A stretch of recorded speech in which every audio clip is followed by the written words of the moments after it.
Donc aujourd'hui, nous allons continuer notre cours sur l'analyse de la masse salariale et comme je vous le disais la dernière fois, cette fois-ci, nous allons travailler sur donc la prévision de la masse salariale, ce qui n'est pas la même chose que ce que nous avons vu la dernière fois, à savoir analyser les variations de la masse salariale sur 2 années consécutives.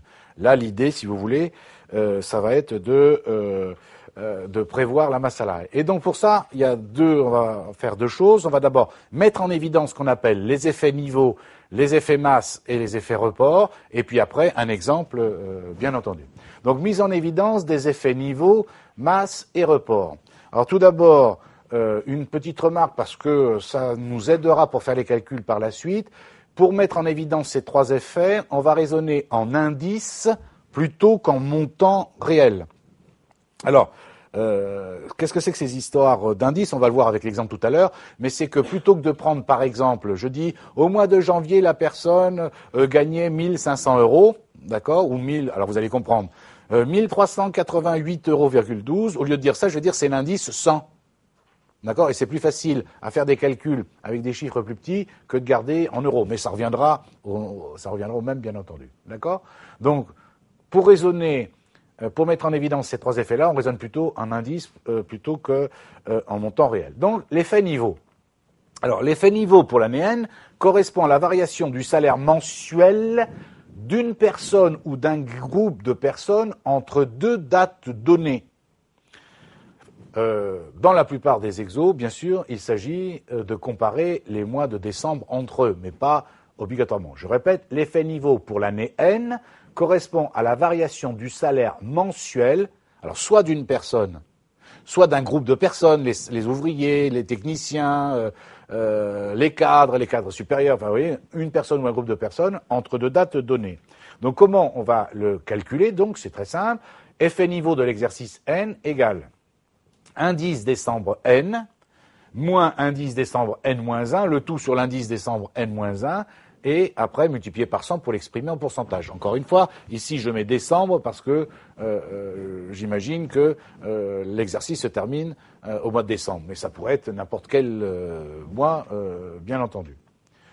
Ok, effet niveau, variation entre 2 mois à un an d'intervalle. Ensuite, l'effet masse.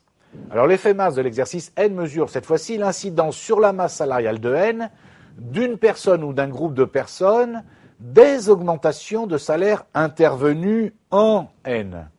D'accord? Et oui, qu'est-ce qu'il dit? Ça y est. Pourquoi? Parce que les augmentations de salaire n'interviennent pas forcément un 1er janvier. Or, est-ce que vous comprenez que selon la date à laquelle intervient une augmentation de salaire, ça n'a pas la même incidence sur l'année? Les salaires qui sont augmentés de 2% le 1er janvier, ça n'a pas la même incidence le 2 janvier 2012, ça n'a pas la même incidence sur l'année 2012 que si ils interviennent le 1er juillet 2012, quand même, non? Vous le comprenez, ça? D'accord? Donc, c'est OK. Donc, l'effet masse de l'exercice N, mesure l'incidence sur la masse salariale de N, d'une personne ou d'un groupe de personnes, des augmentations de salaire intervenues en N. Très bien. Comment on le calcule? C'est l'indice annuel de N, moins l'indice de décembre N-1 multiplié par 12, sur l'indice de décembre N-1 multiplié par 12, et le tout multiplié par 100. L'effet report, maintenant. L'effet report de l'exercice N-1, alors attention, là aussi, vous voyez, l'effet report de N-1 mesure l'incidence sur la masse salariale de l'année d'après, donc de N, d'une personne ou d'un groupe de personnes, des augmentations de salaire intervenues au cours de l'année N-1. Oui, donc l'effet report, parce que là aussi, vous augmentez cette année les salaires au mois de juillet.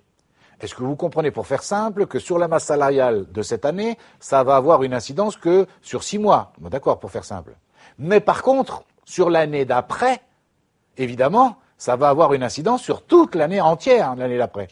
Ça va, vous me suivez, puisque l'augmentation qui a eu lieu, exemple, en juillet 2012, sur l'année 2012, ça ne va entre guillemets, coûter et avoir une incidence que sur les 6 derniers mois, mais par contre, pour l'année 2013, évidemment, en janvier 2013 jusqu'en décembre 2013, l'augmentation qui a eu lieu en juillet 2012, elle continue à porter ses effets.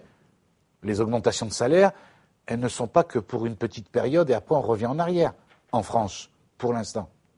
D'accord ? Ok, donc voilà, c'est ça le principe de l'effet report.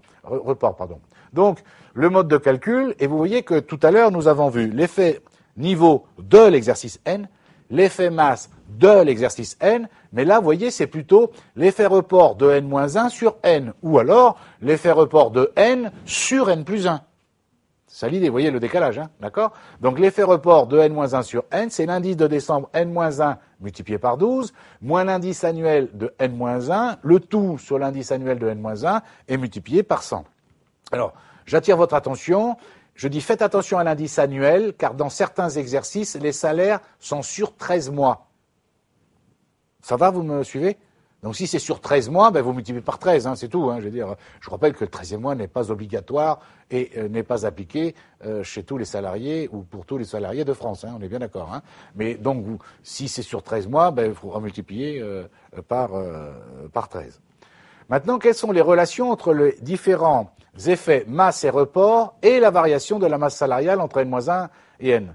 Enfin, N et N-1. Donc, comme je vous disais tout à l'heure, il est plus facile de raisonner en termes d'indices. Eh bien, je peux écrire 1 plus masse salariale de N moins masse salariale de N-1 sur masse salariale de N-1. Donc, 1 plus la variation est égal à 1 plus effet masse de N multiplié par 1 plus effet report de N-1 sur N. Vous comprenez bien, vous me connaissez.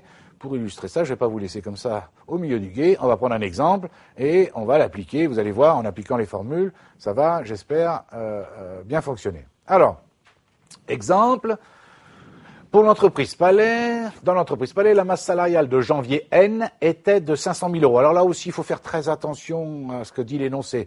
Là, je parle de la masse salariale de janvier, pas la masse salariale de toute l'année N. D'accord ? Là, c'est les pièges, voilà, c'est ce genre de choses, il faut bien faire attention. Donc je dis la masse salariale de janvier N était de 500 000.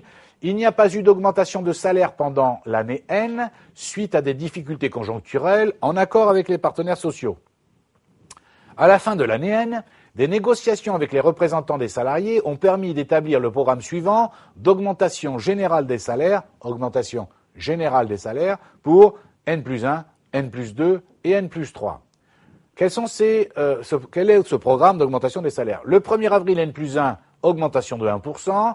Le 1er juillet, N plus 1, augmentation de 2%.